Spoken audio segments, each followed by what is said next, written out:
The alien queen sat on her throne of silver and stone. Her eyes glowed like cold fire, and her voice cut through the grand hall like a blade. Before her, rows of alien nobles and soldiers bowed low, afraid even to raise their heads. She was the ruler of 1,000 worlds, feared by empires and worshipped by millions. To her, power was everything, and weakness was a disease. Today, the queen had a special amusement. A group of human prisoners had been dragged before her throne, thin, beaten, and chained. They were pushed to their knees. The aliens in the hall laughed at the sight, for to them humans were nothing. Small creatures of soft flesh and fragile bones, creatures that did not belong in the harsh and cruel galaxy. The queen leaned forward, her crown catching the light. "Look at them," she said, her voice filled with scorn. "These humans think they can travel the stars. They think they can fight us, but they break too easily." Her words echoed, and the hall filled with cruel laughter. The humans kept their heads down, silent, ashamed. The queen rose from her throne and walked closer, her steps heavy. She stood over one of the prisoners, a young man with blood on his face. She tilted his chin upward with one long claw and studied him like an insect. "So fragile," she whispered, loud enough for all to hear. "A single touch and you bleed, a single breath and you break." The court roared with approval, their laughter like thunder. They enjoyed their queen's mockery. To them, humans were not warriors but toys. They were proof of the galaxy's cruel truth. The weak existed only to entertain the strong. The queen circled the group of prisoners, her long cloak dragging across the floor. She spoke as if giving a lesson. "Do you see, my children?" She said to the nobles, "This is why we rule. This is why no one can challenge us, because strength is power, and weakness deserves chains." The words tasted sweet to her, for she believed them completely. She had crushed 100 rebellions, burned 100 worlds, and yet never had she faced true resistance. In her heart, she thought herself unshakable, eternal, untouchable. One of the older human prisoners tried to raise his head. His lips moved as if he wished to speak. The guards struck him down before a word escaped. The queen laughed at the attempt. "See how even their courage is useless," she said. "They dream of standing tall, but the moment they try, they fall." The hall cheered again, but deep inside the silence of the humans, something different stirred. Their eyes did not burn with fear alone, but with something hidden. The queen did not notice it, for she was too caught in her own glory. She believed the humans broken. She believed her words were the final truth. She ordered the chains to be tightened, the humans to be displayed as trophies. "Let every planet see what happens to those who dare oppose me," she declared. "Let them see the weakness of men, and let them laugh as I do." The nobles bowed, the guards obeyed, the court celebrated her cruelty, and the queen, standing high above them all, smiled with satisfaction. But fate has a strange way of turning mockery into memory. For within that group of silent prisoners, one human was not like the rest. He did not bow too deeply nor tremble too much. His silence was not weakness but waiting. His eyes, though lowered, held a spark that even the queen had not seen. And while the court mocked, while the queen gloated, while the galaxy laughed, a seed of change was already planted in the heart of the one they despised. The queen thought the moment was hers. She thought she had proven her strength once more. But history would not remember the laughter. It would remember the day the alien queen mocked humanity. And it would remember that from this mockery, something greater began. The great hall of the alien queen was silent once more. The humans had been chained and dragged to the lower chambers, where prisoners waited for their fate. Most of them sat in despair, their faces heavy with defeat. But one man did not bow to despair. He sat with his back straight, his eyes calm, his breath steady. It was as if fear had no place inside him. The guards noticed but did not understand. To them, humans were weak and broken, nothing more. Yet this human's silence carried a weight that unsettled even the cruelest soldier. They tightened his chains more than the others, and they struck him harder when he did not flinch. Still, he did not scream. He did not beg. He did not bend. Word of his defiance reached the ears of the queen. At first she laughed, thinking it a foolish trick, but when she entered the chamber and saw him with her own eyes, something inside her paused. Here was a human, wounded and chained. And yet, he met her gaze with calm, no trembling hands, no lowered eyes. It was as if he saw her not as a queen, not as a monster, but as something equal. The queen stepped closer, her tall frame casting a long shadow. She circled him like a predator testing. "Pray, you do not bow," she said coldly. Her voice was sharp and the chamber grew colder with her words. The other prisoners pressed their faces to the ground, praying not to be noticed. But the man lifted his chin and spoke with a quiet strength. "I bow to no tyrant," he said. The words fell like stones in the silence. The guards gasped and one struck him across the face. Blood marked his lips, yet his eyes never wavered.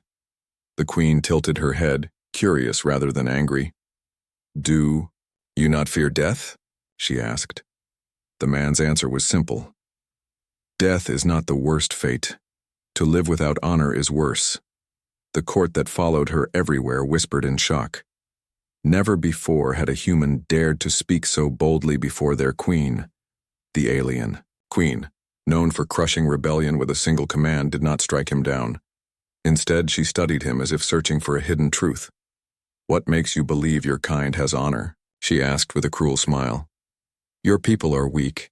Your bones break, your bodies bleed, your voices tremble. What honor can live in such fragile shells?" The man did not look away. "Our bones may break, but our spirit does not." He answered, "You see weakness, but one day you will see the strength you cannot understand." The queen's laughter filled the chamber, sharp and cold. She turned to her court and raised her arms. "Look at this human. He dares to speak of strength. He dares to speak of honor." Her followers laughed with her, their voices echoing. Through the stone walls, but beneath her laughter, a strange feeling touched her heart. It was small, like the faintest spark in the dark, but it was there. For the first time in years, she felt unsettled. The queen ordered the other prisoners taken away, but she stopped the guards when they tried to drag the defiant one. "No," she commanded, her voice firm. "This one stays." The guards hesitated but obeyed, leaving the man chained. In the chamber with her, the queen stepped closer, her eyes locked onto his. "You are not like the others," she said slowly. "You are either a fool or something more." The man gave a faint smile despite his bloodied face. "Perhaps both," he said. The queen narrowed her eyes, torn between anger and curiosity. She should have crushed him, ended his life in a moment, proved her power as she always did. But something in his steady gaze made her pause. Something told her this human was different. The silence stretched between them, heavy with meaning. The queen, who had mocked humanity only hours ago, now stood before one who defied her without fear. She felt a pull, not of weakness, but of something she could not name. The man's words echoed in her mind. "Our bones may break, but our spirit does not." The queen turned away at last, hiding the strange unease that grew in her chest. "Very well," she said, her voice calm, but sharper than before. "You will not die today." She walked away, her cloak trailing behind her, but her steps were slower, her thoughts heavier. The human's defiance had planted a question in her heart, a question she had never allowed before. As the guards sealed the chamber, the human closed his eyes. He was wounded, chained, and yet a small smile remained on his face. For he knew something the queen did not. He knew this was only the beginning, and the galaxy, though blind today, would one day see the truth. The alien queen could not sleep. Her palace was silent, her empire secure, yet her mind was restless. The image of the human's calm eyes followed her like a shadow. She had mocked him, she had threatened him, yet his spirit did not bend. It disturbed her, and though she would never admit it to her court, it intrigued her. The next day, she summoned him again. The guards dragged him from the prison chamber, chains rattling as he walked. He was wounded and tired, yet he stood tall, his back straight, his gaze steady. The court gathered once more, eager to see what entertainment their queen would bring. They expected blood, they expected pain, they expected the human to be broken at last. The queen sat upon her throne, her crown gleaming under the light of twin suns. Her voice rang across the hall, sharp and commanding. "Human," she said, "yesterday you spoke of spirit, you spoke of honor, yet your kind is weak, your kind is dust beneath my feet. Prove to me now that your words mean anything." The hall grew silent. The guard shoved the man to his knees, but still he did not bow his head. Instead, he met her gaze with the same calm that had haunted her dreams. "What proof do you seek?" he asked, his voice quiet but steady. The queen leaned forward, her eyes narrowing. "Endure what others cannot. Face my power without breaking," she said. Her words were not just a command, but a challenge. It was the first time in her reign she had spoken to a prisoner as though he were more than an insect. The queen raised her hand, and the hall trembled. A surge of energy filled the air, crackling like lightning, heavy like a storm. The human's chains burned with heat, and the floor shook beneath him. The other prisoners, watching from the shadows, cried out in fear, but the man did not scream. He did not beg. He only clenched his fists and held his ground. The queen's eyes widened slightly. Most warriors, even alien generals, had fallen to their knees under her power. Yet this human, fragile in body, resisted with nothing but will. The court began to murmur in disbelief. Some whispered that he had gone mad, others that he was too foolish to know fear. But the queen saw something different. It was not madness. It was strength. A strength she had never seen in any of her kind. At last, she lowered her hand, ending the storm of power. The hall was quiet, save for the man's heavy breathing. His body shook, his skin was burned, but his eyes still held their calm fire. The queen rose from her throne and stepped down, her cloak brushing against the stone. She stood over him once again. But this time her voice was softer, though no less sharp. "You should be ash," she said. "Yet you stand. Why?" The man lifted his head, blood on his lips, and answered simply, "Because strength is not only in the body, it lives in the heart, and mine does not bow to you." The queen's court gasped in outrage.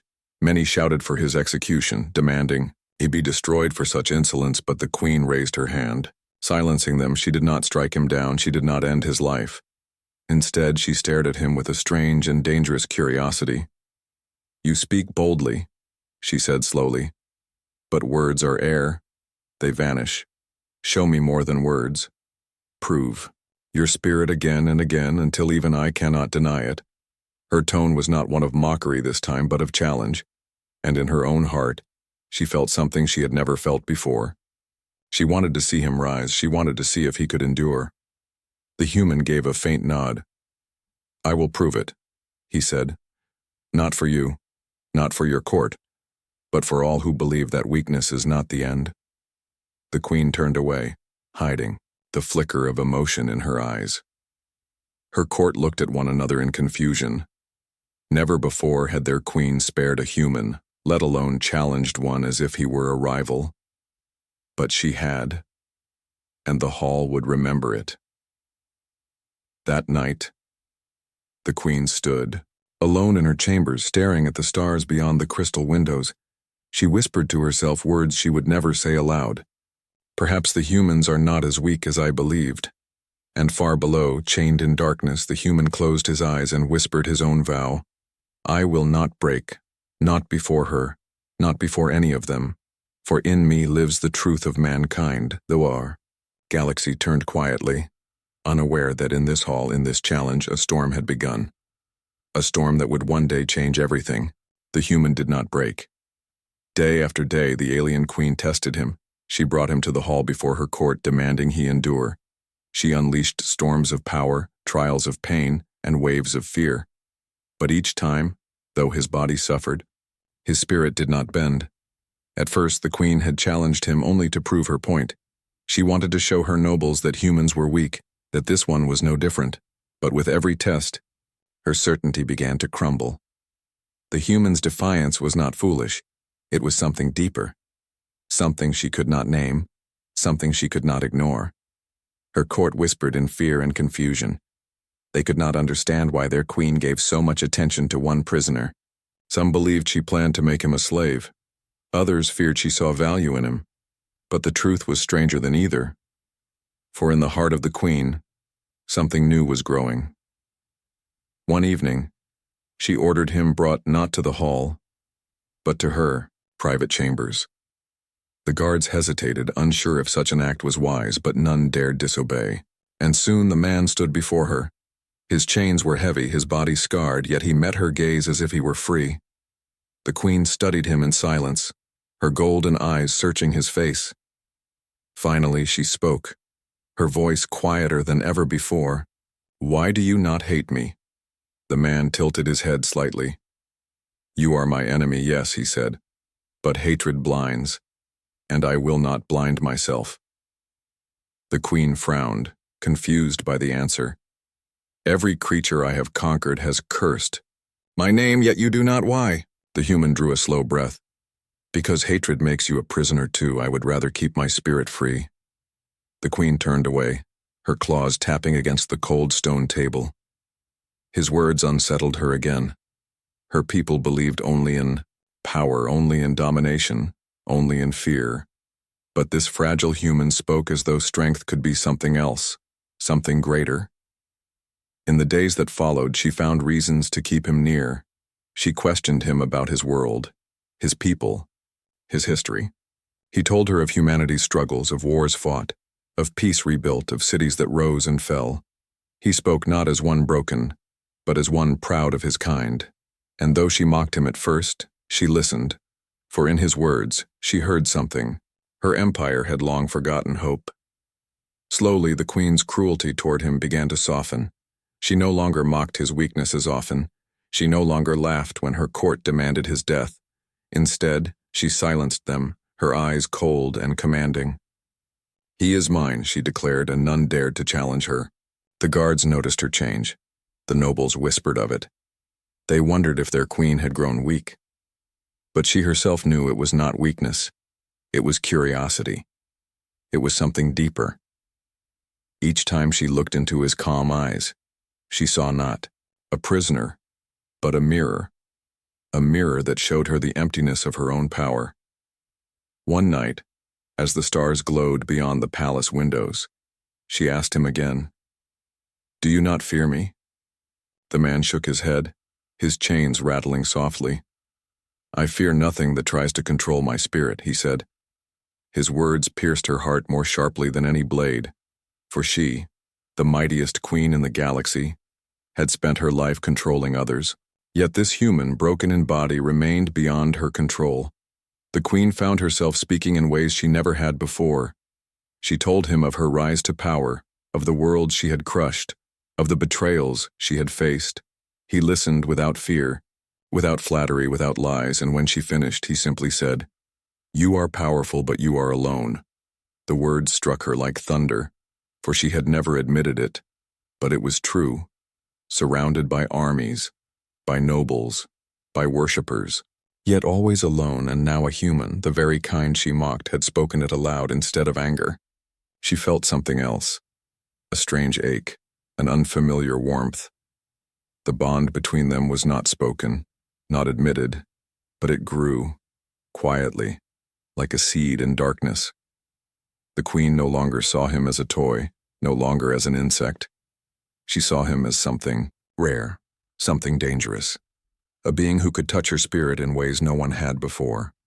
And as she lay awake that night, staring at the endless stars, she whispered words she never thought she would say. "Perhaps strength is not what I thought." It was, far below the human, though chained, smiled to himself. He could see the change in her eyes, the flicker of something new. He knew the queen was beginning to feel the connection, and though the galaxy was blind to it, their fates were already. Tangled in the silence of the night, two enemies had taken their first step toward something great. The alien queen had never known fear. She had fought wars, crushed rebellions, and ruled without question. But now she faced something she could not explain, something that shook her far more than any army, for the queen, feared across 1,000 stars, carried within her a secret that could shatter her empire. She was with child, and the child was not fully alien. It carried the blood of the human she had once mocked, once chained, once called fragile. The discovery struck her. Like lightning, her empire had long believed her body untouchable, sacred beyond corruption. No alien dared touch her. No rival dared question her purity. Yet here she was, carrying life that was half human. The impossible had happened. The queen who once declared humanity weak was now bound to it in the deepest way. In her private chambers, she stood before a mirror of black crystal. Her claws trembled slightly as she touched her own reflection. Her golden eyes burned with confusion, fear, and something softer. How could this be, she thought. How could a creature I despised leave such a mark on me? The human, still bound in chains, did not know at first, but he noticed her silence, her hesitation, the way she lingered near him without speaking. When she finally revealed the truth, his calm eyes widened. "You carry my child," he whispered. The queen did not answer with words, only with a cold stare. Yet even her coldness could not hide the storm in her heart. The news spread like wildfire among her court. Whispers slithered through the palace walls. The nobles spoke in hushed voices, horrified and enraged. "The queen has been corrupted," they said. "She carries an abomination." Some called for her throne to be stripped, others for the child to be destroyed before it was born. Her enemies, long silent, now saw a chance to strike, yet the queen stood firm. Her voice thundered across the hall when the whispers grew too loud. "This child is mine," she declared. "Who among you dares question my blood?" The hall fell silent, for none dared defy her openly.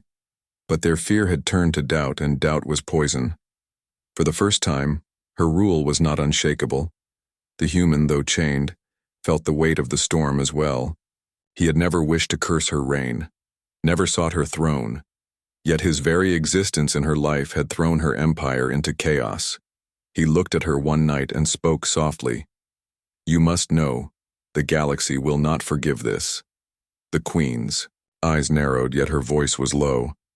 "Let them try to take what is mine." Her people saw weakness, but she knew it was not weakness. She had crushed 1,000 warriors with her claws, yet she could not crush the truth growing within her. This child was a symbol, whether she wanted it or not. A bridge between two species, a threat to the old order. And in some corner of her heart, though she denied it aloud, she wanted to protect it. The court grew restless. Rival lords began to gather armies in secret. They whispered of overthrowing her, of cleansing her bloodline. Even some of her closest advisors begged her to end the pregnancy for the sake of the empire, but she silenced them with a glare. "No one touches my child," she said, her voice like fire. The human, though captive, became her only ally. He spoke not of conquest or power, but of survival. He told her of humanity's history, how many times they had been broken yet risen again. He told her that a child born of two worlds could be more than a curse. It could be a hope. The queen listened in silence, though she did not admit it. She had begun to believe it too. Still, shadows gathered. In the dark halls of her empire, knives were being sharpened. Enemies smiled in public but plotted in secret. They would not allow the child to live. They would not allow their queen to be changed by a human, and yet, the queen who had mocked humanity now stood ready to fight for it. She who once called humans weak now carried proof of their strength within her. Her empire trembled, her enemies prepared. But in the quiet of her chambers, she placed a hand upon her stomach and whispered words no one had ever heard from her before. "This life is mine, and I will burn worlds to protect it." The galaxy did not yet know, but the impossible bond between alien and human had already changed the future. A child was coming, and with it, the fate of two species. The palace no longer felt safe. Once the queen walked its halls with pride, feared by every noble and soldier. Now she felt the weight of eyes watching her, judging her, waiting for her to fall. The whispers had turned to open defiance. Her enemies no longer hid in shadows, they gathered armies, they sharpened blades, they spread their poison through every corner of her empire. The reason was clear: the unborn child, the impossible life, growing within her. To her enemies it was a shame. To her rivals it was weakness. But to the queen, it was something she had never known before. It was hope. It was a future.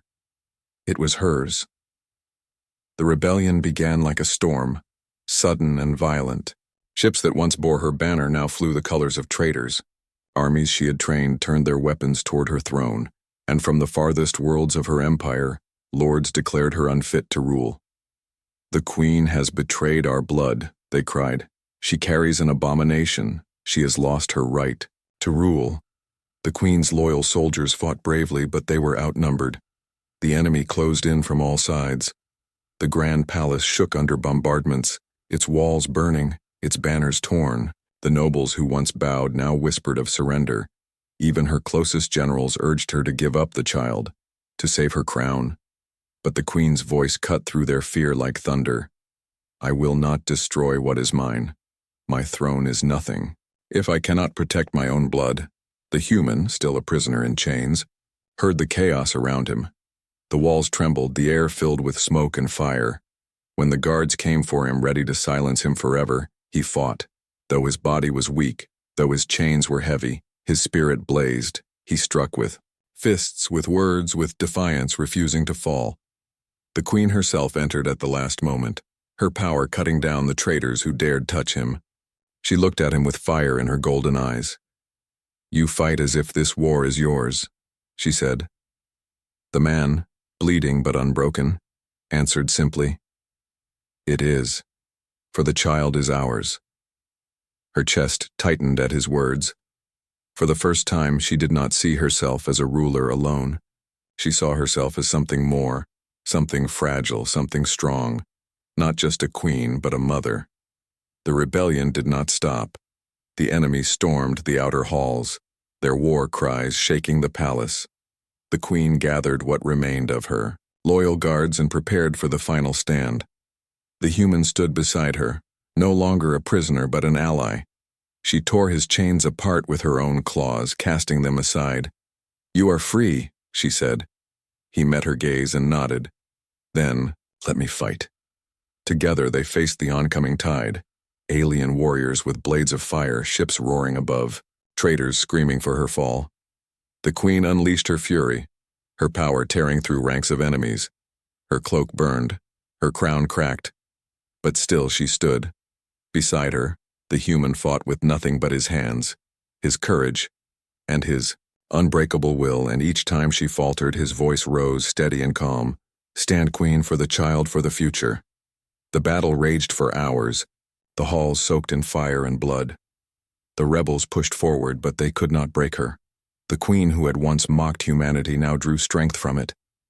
Every time she looked at the human, battered but unyielding, she felt her own spirit grow stronger. The empire had thought her weakened, yet she had never been more fierce. At last, the enemy's advance slowed. Their cries turned to fear. They had expected an easy victory, but instead they faced a queen who fought not for a throne, but for her child, and they faced a human who fought not for freedom, but for love.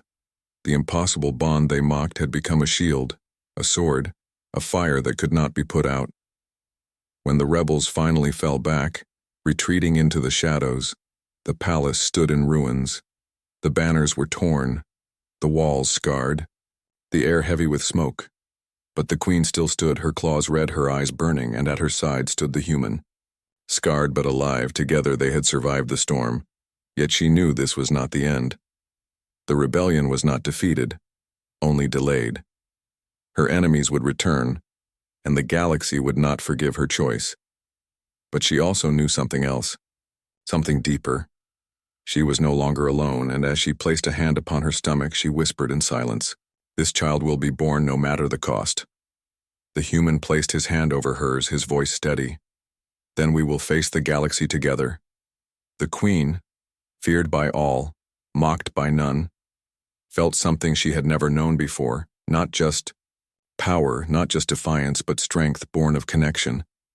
The rebellion had tried to break her, but instead it had made her stronger, for she was no longer only a queen. She was a mother, and mothers do not surrender. The war was not over, but the palace was quiet. Smoke still rose from the shattered walls. The banners lay torn, the floor stained with the blood of traitors. Yet within that ruin, something new had been born. Not peace, not victory, but resolve. The alien queen, once untouchable, once cruel, now stood with a hand resting on her stomach. The weight of her crown felt different now, no longer a symbol of domination, but of protection. Her court. Those who survived knelt in silence, unsure whether to worship her or fear her, for they had seen their queen fight with a fire greater than ever before, not for empire, not for conquest, but for a child. Whispers spread across the galaxy like fire in dry fields. The queen carries a human child, some said. The queen has betrayed her bloodline, others cried. But even among the whispers of hate, there were new voices. Voices that spoke of possibility. What if this child is the bridge we need? Some dared to ask. What if it unites what has always been divided? The queen ignored the whispers. She had once cared for nothing but the fear she inspired. But now she cared only for the fragile life inside her. Her enemies called it a curse, but she knew it was a gift, and she swore to herself with every beat of her heart that she would see it born. The human stood beside her, no longer a prisoner, no longer in chains. Though scarred and weary, his eyes held the same calm fire that had first unsettled her. Now that fire gave her strength. He had stood with her against her own people. He had faced death without bending. And now he stood ready to face whatever came next. When she looked at him, she no longer saw weakness. She saw the unyielding spirit she had once mocked, a spirit now bound to her forever.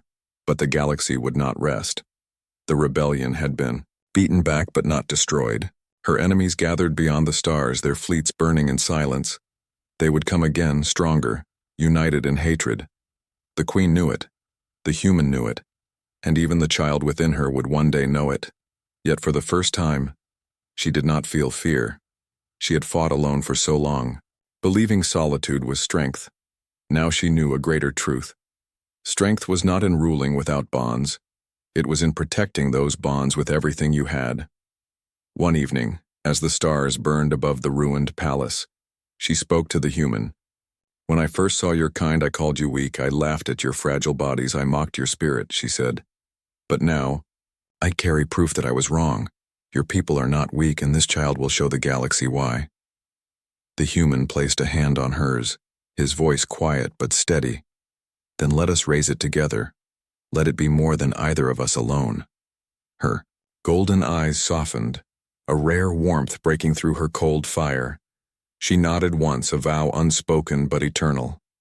From that moment, the queen was no longer just a ruler. She was something far more dangerous to her enemies. She was a mother. The galaxy shifted in silence.